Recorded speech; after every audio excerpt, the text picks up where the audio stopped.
Siboni, mambo vipi? Fresh ndugu yangu, kwema? Kwema kabisa. Fresh kabisa, namshukuru Mwenyezi Mungu.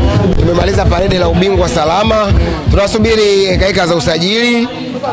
Bila kusahau pazia la kufunguliwa kwa ligi kuu ya NBC. Unajua si watu wa football. Mpira ukisimama, kiu yetu kubwa ni kuona football inarejea. Kwa hiyo tunajiandaa kwa ajili ya msimu unaokuja. Msimu ulikuwa mrefu, wenye changamoto za hapa na pale, kubwa na ndogo, lakini mwisho wa siku Yanga bingwa NBC, Yanga bingwa CRDB, Yanga bingwa Toyota Cup, Yanga bingwa Muungano, Yanga bingwa Ngao ya Jamii. Huu ambao mmeupata makombe matano katika msimu mmoja, lakini pia mmefanikiwa kuwa bora katika misimu minne. Kwa nyinyi mwisho huu wa msimu mna kauli gani kama mashabiki na influencers wenye nguvu kupeleka kwa viongozi wenu? Sisi kikubwa kwa uongozi ni kuwa makini kwenye usajili, wachezaji wazuri wabaki ndani ya kocha ya Yanga kwa jitihada zozote zile. Wachezaji ambao watapewa thank you sawa, wachezaji ambao wataingia basi wana quality kubwa kuliko wachezaji ambao wanatoka. Na ukitizama katika kikosi chenu, nani unasema huyu kidogo tuachane naye kidogo kwa kushauri hata uongozi? Sasa hiyo ni kazi ya benchi la ufundi, kiasi kwamba yani ukiniuliza sasa nitakwambia mwisho wa siku mchezaji A alafu mchezaji A akawa kwenye pendekezo la kocha kwa ajili ya msimu unaokuja. Mwisho wa siku ngaonekana sasa kama mbona huyu alikuwa riziki na mchezaji fulani. Yoyote naona la Simoni simnao. Yoyote yule hata kama ni Pacome Zouzoua ataona kama ni anafaa kupewa thank you.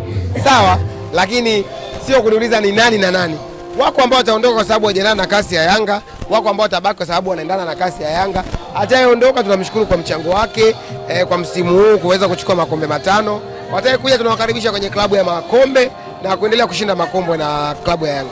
Baada ya parade yenu jana, nilipitia kwenye baadhi ya comment za mashabiki wa Simba kwenye mitandao mbalimbali, wao wakisema kwamba parade yenu mmelifanya la kitoto, siji mnakwenda Msimbazi mnanyosha majagi lile, wanasema mnafanya utoto mwingi, lakini hampo serious kwenye vitu vyenu na mara nyingi mnaiga kutoka kwao. Walishasema uzuri viongozi wa Yanga wanacheza sinema. Kwa pengine you never know, kile cha jana ilikuwa ni sinema, ni aina ya kipindi fulani kwenye sinema zetu. Kwa hiyo wao waache endelee kuongea. Kama makombe yanakuja Jangwani, hata ufanywe utoto wa design gani, si tuko tayari. Sio tu utoto ule wa kupita Jangwani sio kufanya nini. Hata kama tutaamua kutamba, kama makombe yatakuja Jangwani, si tuko tayari kwa utoto wa aina yoyote ile. Tuko razi fresh kabisa kwa utoto wa aina yoyote ile. Jana kwenye maongezi ya engineer baada ya parade dakika za jioni nilimsikia kubwa sana. Kwa hiyo mimi siwezi kumlaumu kwa sababu pia hajatekeleza ahadi yake ya kiwanja, au hata akitekeleza asipotekeleza, kwa sababu ameshafanyia Yanga Afrika makubwa kuliko hata uwanja. Sisi kuwa na uwanja afu timu yetu kutokofika finali ya CAF ingekuwa jambo la aibu, lakini amekuja ndani ya muda mchache timu imeenda finali na tumepoteza ubingwa kwa faida ya goli la ugenini lilombeba Mwarabu na akachukua kombe. Kwa kwangu mimi ahadi hata kama ataitekeleza au isipotimia, sina cha kumdai Engineer Hersi. Ameplay part yake kwa ukubwa kweli kweli.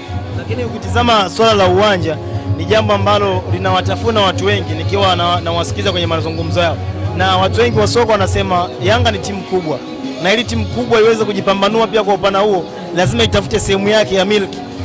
Timu ziko nyingi duniani kubwa ambazo hazina viwanja au vinashare viwanja. Kwa mfano AS Milan na Inter Milan wanashare kiwanja kimoja. Kwa hiyo swala la Yanga kukosa uwanja na kuwa timu kubwa isikushtue. Uwanja ni process. Ndio maana amekwambia ameshapewa kiwanja na Rais Samia, baadaye process za ujenzi zitaanza. Kwa hiyo swala la uwanja utajengwa lini ni bado ni debate, lakini kwangu mimi kwa klabu kama Yanga kuwa na uwanja afu kufanya vibaya ni jambo baya. Bora tufanye vizuri, tuendelee kukusanya assets na profit kwa ajili ya kuendelea kujenga uwanja. Kwa kwangu mimi yani swala la kiwanja mimi kwangu mimi bado sijaona kama hizo level tumefika za kuanza kumiliki kiwanja, kwa sababu kiwanja ni process. Mwisho wa siku unaweza kaingia tamaa ukatengeneza kiwanja cha watu 100, watu 200, au mwisho wa siku Yanga inaingiza watu zaidi ya 10,000, 60,000. Kwa hiyo swala la kiwanja kwangu mimi siliangalia hata likitekelezwa au lisipotekelezwa, kwa sababu lengo mama la Yanga ni kushiriki mashindano na kushinda vikombe.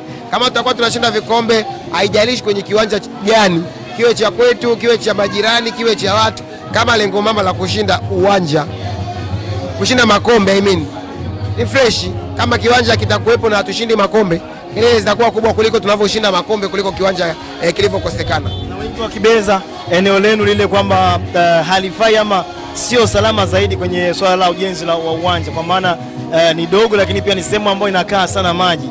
Wengi wanabeza katika hilo wakisema kwamba hizi ni siasa ambazo mashabiki wa Young Africans wanakuwa wanafanyiwa na viongozi wao. Sasa issue za construction it depend. Wewe unaweza kusema pale hapafai kujenga uwanja afu akaja watu wakakusurprise. Tumetoka kuangalia kombe la dunia lililopita la Qatar. Viwanja vimejengwa kwenye maji. viwanja vimejengwa ufukweni, makontena tu ya mizigo yametumika kutengeneza viwanja. Sasa unasema unaikatia vipi Jangwani, unasema ile sehemu haifai kutengeneza uwanja? Unaweza kutengeneza uwanja hata wa juu, chini zikawa zimeshuka nguzo. Sasa kama Rais Samia ameweza kutengeneza lile daraja la Kigongo ile Busisi, imeweza kutengeneza daraja la Kigamboni, sasa kinashindikana kitu gani pale Jangwani kutengeneza uwanja? Hizo ni propaganda ambazo za kutaka tu kufelisha jitihada za watu ambao wana nia ya dhati ya kutengeneza uwanja wa Yanga. Jangwani sio sehemu ambapo useme labda kuna madimbu ya maji au ni matindiga. Maji yanakuwa yanatuama kipindi cha mvua. Kuna kitu kinaitwa drainage system. Kinaweza katengenezwa pale ukashangaa hata watu wamerudisha makazi, wamekuja kuhamia pale kukaa. Kwa hiyo mimi sio mtaalamu sana wa construction, lakini sitaki kuamini pia Jangwani hapawezi kutengenezwa kiwanja au kusiwe na hadhi ya kutengeneza kiwanja.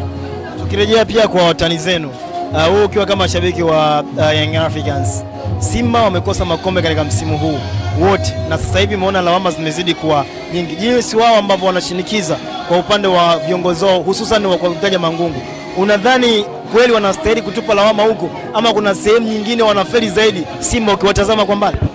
Simba kukosa makombe kumtupia lawama Mangungu, kwangu mimi nakichukulia kama uhaini.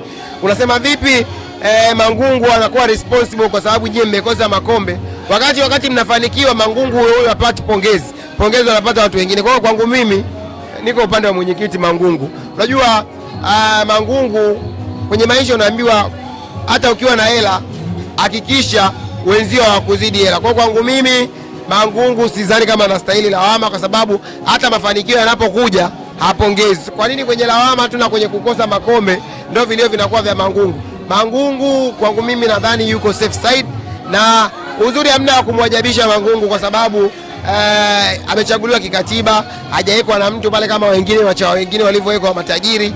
Kwa hiyo wanaomlaumu Mangungu ni kurukaruka kwa marage ndio kuiva kwake, lakini kwangu mimi Simba anayepaswa kuwa responsible, wachezaji wa Simba wamewaangusha mashabiki zao, kocha wa Simba amewaangusha waajiri wake, mabosi wa Simba anakiwa na maana ya try again, Modewiji, lile bodi zima la wakurugenzi limewaangusha Simba. Na mimi sina cha kuwashauri nini wafanye ili wafanikiwe, kwa sababu wakifanikiwa supu zitaadimika Jangwani. Waendelee kufungwa, waendelee kukosa makombe, tuendelee kunywa supu. Kabla ya dabi nyuma kidogo hapa kulikuwa kuna trend kubwa ya Faisal Salum Abdallah, na nyie tuliona pia maafisa wengi wa Young Africans wenye nguvu mitandaoni wakiposti hichi kitu kama Faisal anaweza akarejea Jangwani. Unadhani hili lipo? Maana nimeona Azam itasalia sana pale maeneo ya Azam FC. Faisal ni mchezaji mzuri. Hakuna timu Tanzania ambayo itamani kuwa na mchezaji kama Faisal. Lakini kwa Yanga ilipofika haiwezi kakaa serious sokoni na mtegemea Faisal ili kuboresha kikosi. Kama atakuja inshallah, asipokuja ewala, kwa sababu Yanga tayari ni kubwa kuliko Faisal. Sasa hizi Yanga inavyo operate, inavyocheza, inavyo flow uwanjani, si hiyo ni miss ya Faisal. Kwa hiyo hata kama tutamkosa kwenye usajili, bado uwezo kusema ni miss kwenye usajili. Akija inshallah, asipokuja ewala, lakini sio mchezaji wa kuanza kupigizana makelele kwenye mic, kuanza kumgombania. Kama atakuja ni kijana wetu, atakuwa amerejea nyumbani. Ashacheza Yanga kwa mafanikio akaondoka. Kwa hiyo yeye kwenda kutafuta changamoto Azam na sehemu nyingine atapoenda, is big deal. Kama atakuja tutashukuru kwa sababu ni mchezaji ambaye timu yote inatamani kwa naye. Watani zenu pia walikuwa wanamnyapia kwa seri. Kama ataenda Simba ni sehemu ya maisha yake, ni ajira yake mpira wa miguu. Kwa hiyo akienda Simba akipata ulaji mkubwa, hela nyingi, asiziache. Hata mimi namshauri kwa sababu karia ya mpira ni ndogo. Leo umecheza, kesho kutwa umecheza, umeumia, karia imeisha.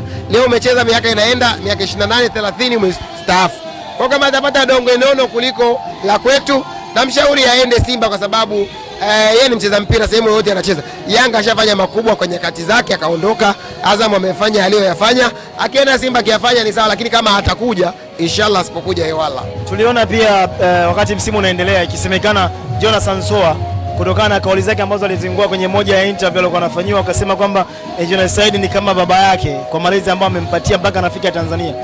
Watu wa Yanga wengi walikuwa wakisema kwamba yule anaweza kaja Jangwani msimu ujao. Kwa performance yake ulivyoiona, no doubt ni miongoni mwa washambuliaji wazuri, lakini upande wa nidhamu ulivyomwona katika mchezo wao wa mwisho, wewe unaegemea upande upi? Jonathan Soa ni one of the best striker kwenye ligi yetu ambayo tuko naye. Urejeo wake tu wa kwanza kufunga magoli kwenye ligi kuu ya NBC. Ogopa mchezaji amekuja dirisha dogo, anafunga goli 13, magoli 3 nyuma ya top score ambaye ameanza ligi mpaka ameimaliza karibu mechi zote amecheza. Huyo mchezaji wa design hiyo unapaswa kumuogopa. Ni mchezaji mzuri, lakini kwenye eneo la nidhamu kidogo ananitia mashaka, kwa sababu mechi ya juzi ya Zanzibar ilikuwa ni mechi yake ya 5 mpaka ya 6 na muona anafanya utovu wa nidhamu. Kwa hiyo kama atakuja Yanga, kama atakuja mitaa ya Twiga na Jangwani, anapaswa kuambiwa huku kuna wachezaji wakubwa ambao wameshapita na vipaji vyao, lakini nidhamu imewakosa. Yanga sasa hizi hatuna shida ya kumfungaji, hata Pacome anafunga, Mudathiri anafunga, Alidi Aucho anafunga, hadi yani imebaki tu kwa Diarra kufunga. Ibrahim Baka amemaliza msimu na goli 6 sio goli 5.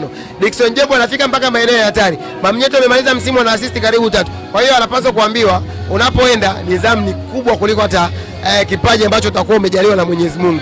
Yanga sasa hivi tunahitaji mchezaji ambaye yuko matured. Kwa mwenendo wa Jonathan Soa